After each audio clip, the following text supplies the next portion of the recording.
সাইয়্যিদনা আবু বকর সিদ্দিক থেকে শুরু করে ওমর ফারুক, বড় বড় সাহাবীরা আল্লাহর হাবিবের কদম মোবারকে এমন ভাবে হাজিরা দিতেন, আল্লাহর হাবিবের দরবারে এমন ভাবে কথা বলতেন, ইয়া রাসূলুল্লাহ, নবী গো, আমার জীবন আপনার জন্য কুরবান করে দিলাম। হঠাৎ করে মসজিদে নববীর বাহির থেকে মানুষের মতন কান্নার আওয়াজ, মানুষের মতন দুখায়া দুখায়া পুপে পুপে কান্নার আওয়াজ বের হলো। ওই কান্নার আওয়াজ আমার নূরের নবীর কান মোবারক পর্যন্ত এসে গেছে। রক্ত পান করা হারাম। উহুদের যুদ্ধে নূরের নবী, দয়ার নবী, মায়ার নবীর দান্দান মোবারক শহীদ হওয়া রক্ত জমিনের মধ্যে পড়ে রইলেন। একজন সাহাবী দূর থেকে আসলেন আর ডেকে বললেন, সাহাবীরা রে, কার রক্তরে জমিন লাল হয়ে আছে?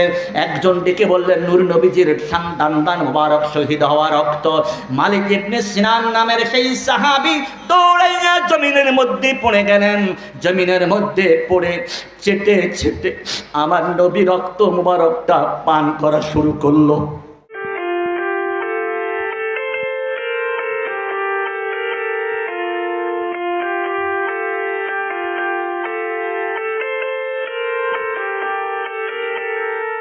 বন্ধুরা আমারা, লক্ষ লক্ষ সাহাবীরা আল্লাহকে পাইলেন, জান্নাতের সুসংবাদ পাইলেন একটাই কারণ, নবী মুহাম্মদুর রাসূলুল্লাহ। কথা বলেন ঠিক না ঠিক?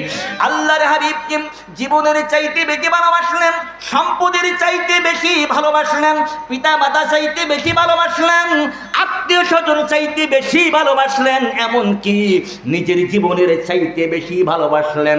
এরপর তারা হয়ে গেল ইমানদার। ইমানদার হওয়ার জন্য, মুমিন হওয়ার জন্য নিজের জান মাল সব কিছু কোরবান করে দিয়েছেন। সাইয়্যিদনা আবু বকর সিদ্দিক থেকে শুরু করে ওমর ফারুক, বড় বড় সাহাবীরা আল্লাহর হাবিবের কদম মোবারকে এমন ভাবে হাজিরা দিতেন, আল্লাহর হাবিবের দরবারে এমন ভাবে কথা বলতেন, ইয়া রাসূলুল্লাহ, নবী গো, আমার জীবন আপনার জন্য কোরবান করে দিলাম। নবীর ভালোবাসা আল্লাহ পাওয়া যায়, নবীর ভালোবাসা জান্নাত পাওয়া যায়, নবীর ভালোবাসা ইমানদার হওয়া যায়। আমার বন্ধুরা বাবারা, মসজিদ নববীতে মিম্বর শরীফ ছিল না।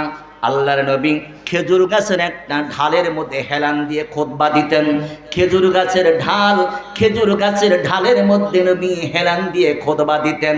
এখন আমাদের মসজিদে কত সুন্দর সুন্দর মিম্বর আছে না নাই? বলেন আছে না নাই? কত দামি, কত সুন্দর সুন্দর মিম্বর। ১,৫০০ বছর আগে মসজিদে নববীতে মিম্বর শরীফ ছিল না।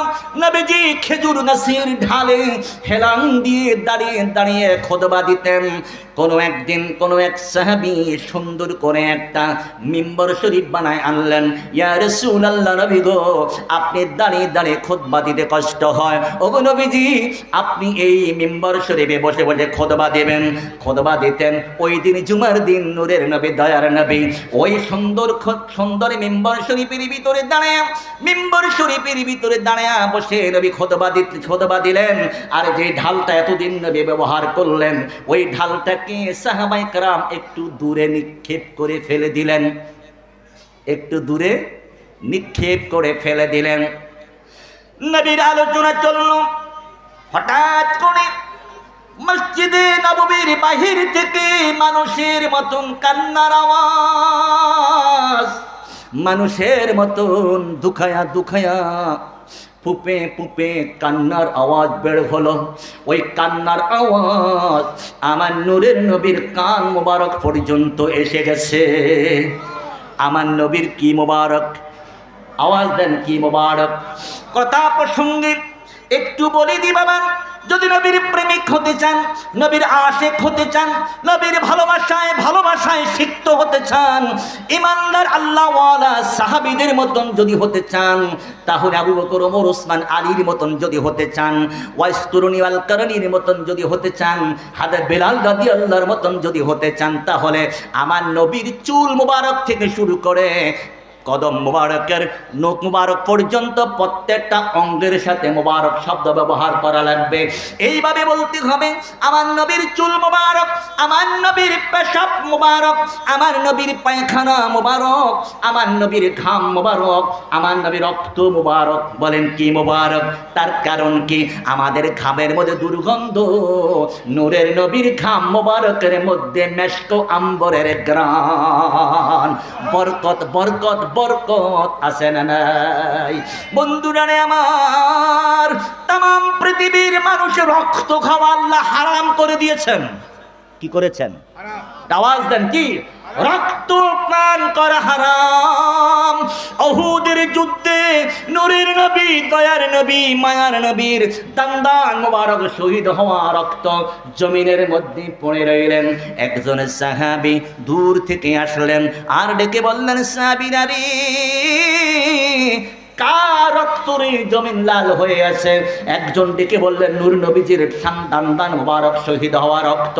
মালিক ইবনে সিনান নামের সেই সাহাবী দৌড়াইয়া জমিনের মধ্যে পড়ে গেলেন। জমিনের মধ্যে পড়ে চেটে চেটে আমার নবী রক্ত মুবারকটা পান করা শুরু করলো। সাহাবী জমিনের মধ্যে লুটিয়ে পড়লেন। যেই রক্ত খাওয়া হারাম, যেই রক্ত খাওয়া আল্লাহ হারাম করেছেন, নবী রক্ত মুবারক, মালিক ইবনে সিনান জিহ্বা দিয়ে চেটে চেটে পান করতেছেন। আমার নূরের নবী দূর থেকে দেখলেন দৃশ্য, ডেকে বললেন, সাহাবীরা রে, রে সাহাবীরা, কে রে আমার রক্ত পান করে? একজন সাহাবী ডেকে বলেন, ইয়া রাসূলুল্লাহ, এটা আর কেউ না, এটা মালিক ইবনে সিনান। আমার নূরের নবী, দয়ার নবী, মায়ার নবী ডেকে বলো, সাহাবীরা রে, এই উহুদের ময়দানে তোমরা কি জান্নাতি ব্যক্তি দেখতে চাও? এরে সাহাবীরা, তোমরা কি জান্নাতি মানুষ দুনিয়ায় দেখতে চাও? যদি দুনিয়ায় কোনো জান্নাতি মানুষ দেখতে চাও, আমার মালিক ইবনে সিনানের দিকে তাকাও। আমি নবী ঘোষণা করলাম, মালিক ইবনে সিনান আমার রক্ত পান করলো না, তার জীবনে জাহান্নাম হারাম করে দিল।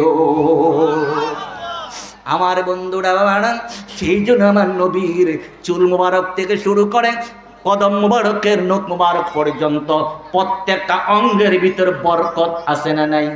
বলেন, বরকত আছে না নাই? তাহলে যদি সুন্নি পরিচয় দিতে চান, অটোমেটিক এইভাবে যদি কেউ বলে, তাহলে বুঝতে হবে এই লোকটা নবীর আশেক, এই লোকটার পরিচয় হলো তিনি সুন্নি। বন্ধুরা আমার, ওই যে নবীর হেলান দেওয়া খেজুরের ঢালতাম মসজিদে নববীর বাহিরে নিক্ষেপ করে দিলেন। মানুষের মতন কান্নার আওয়াজ আমার নবীর কান মুবারক পর্যন্ত স্পর্শ হলো। নবীজির কান মুবারক আওয়াজটা আসলো। নবী বললেন, সাহাবীরা রে, কার কান্না শোনা যায়? কে রে কান্দে? দেখো তো একটু, কান্নাটা আমার কাছে বেশি ভালো লাগলো না। দেখো তো কার কান্নার আওয়াজ। সাহাবীরা ডেকে বলেন, ইয়া রাসূলুল্লাহ, ওই যে আপনি খেজুর ঢালের ভিতরে এতদিন হেলান দিয়া খুতবা দিয়েছিলেন, আমরা দেখতে পাচ্ছি মানুষের মতন কান্না করে। শুধু তাই নয় গো নবী, শুকনা খেজুরের ঢাল ভিজে গেছে। ইয়া রাসূলুল্লাহ, ইয়া হাবিবাল্লাহ, নবী গো, বুঝে আসে না গো নবী, শুকনা খেজুরের ঢাল কেমনে ভিজে গেল? মানুষের মতন কান্নার আওয়াজ। আমার নূরের নবী, দয়ার নবী, ওই খেজুরের ঢালটাকে নবী দুই হাত মোবারক দিয়ে তুলে ধরলেন আর বুকের মধ্যে জড়িয়ে ধরলেন। অমনি শুকনো খেজুরের ঢালের কান্না বন্ধ হয়ে যায়। আমার বন্ধুরা, বাবারা, মা বোনেরা আলোচনা শুনতেছেন বাসা বাড়ি থেকে। আমরা দেখি ছোট্ট দুধ খাওয়া সন্তান যখন কান্দে, অনেকক্ষণ কান্নার পরে মা কাজ ছেড়ে দিয়ে ওই কান্না যত সন্তানটাকে যখন বুকের মধ্যে নেয় আর যখন গালের মধ্যে চুমু দেয়, কপালের মধ্যে চুমু দেয়, কান্না আধা ঘন্টা কানলো, 20 মিনিট কানলো, ওই কান্না সন্তানটা কান্না বন্ধ হয়ে যায়। ঠিক কিনা বলেন? 1500 বছর আগে নূরের নবী, দয়ার নবী, মায়ার নবী শুকনো খেজুরের ঢালটাকে নবীজি কোলের মধ্যে নিলেন, চুমু খাইলেন, বুকের মধ্যে জড়িয়ে ধরলেন, কান্না বন্ধ হয়ে গেল। আমার নূরের নবী কয়, ঢাল রে ঢাল, কি দুঃখ তোর মনে, কেন তুই কান্দ, কেন তুই কান্দ, কি দুঃখ তোর মনে? শুকনা খেজুরের ঢালের জবান খুলে গেল। শুকনা খেজুরের ডাল দিকে বলুন, ইয়া রাসূলুল্লাহ, নবী গো, একটাই দুঃখ গো নবী, এতদিন আপনার সাথে আমি ছিলাম, আপনার স্পর্শে আমি ছিলাম, আপনার ছোঁয়া আমার শরীরে লেগেছে। আপনি হেলান দিয়ে আমাকে খুতবা দিয়েছেন, হেলান দিয়ে খুতবা দিতেন, জুমার নামাজের আলোচনা করতেন, চলে গেলে তামাম সাহাবীরা যখন মসজিদ নববীতে প্রবেশ করত, আমি এই শুকনা খেজুরের ঢালটাকে সাহাবীরা চুমু খাইতো, ওরা বুকের মধ্যে জড়াইতো। তার কারণ আপনি আমার সাথে স্পর্শ লেগেছে, ছোঁয়া লেগেছে। ইয়া রাসূলুল্লাহ, নবী গো, আজকে আমাকে বাহিরে নিক্ষেপ করে ফেলে দিয়েছে, আমার হতে পারে আগামী দিন মানুষ আমাকে লাকড়ি মনে করে কুটায় নিবে, বাড়িতে আগুন দিয়ে জ্বালিয়ে ফেলবে।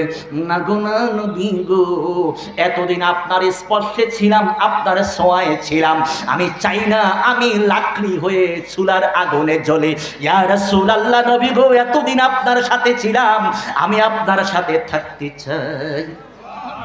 আল্লাহ কয়, জিবরাইল রে জিবরাইল, যারে যা, আমি এই শুকনা খেজুর ঢালের জন্য জান্নাত রাখি নাই, জাহান্নাম রাখি নাই, ইবাদত বন্দেগী রাখি নাই, যারে যা। এই যে আমার বন্ধুর প্রতি এত মহব্বত, এত ভালোবাসা, যারে যা আমি তারে কবুল করে নিলাম।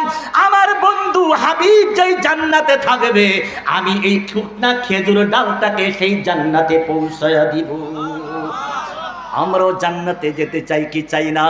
কারা কারা চাই, দুটা হাত তুলে দেখান। আলহামদুলিল্লাহ, মাঠ তো ভরে যাচ্ছে।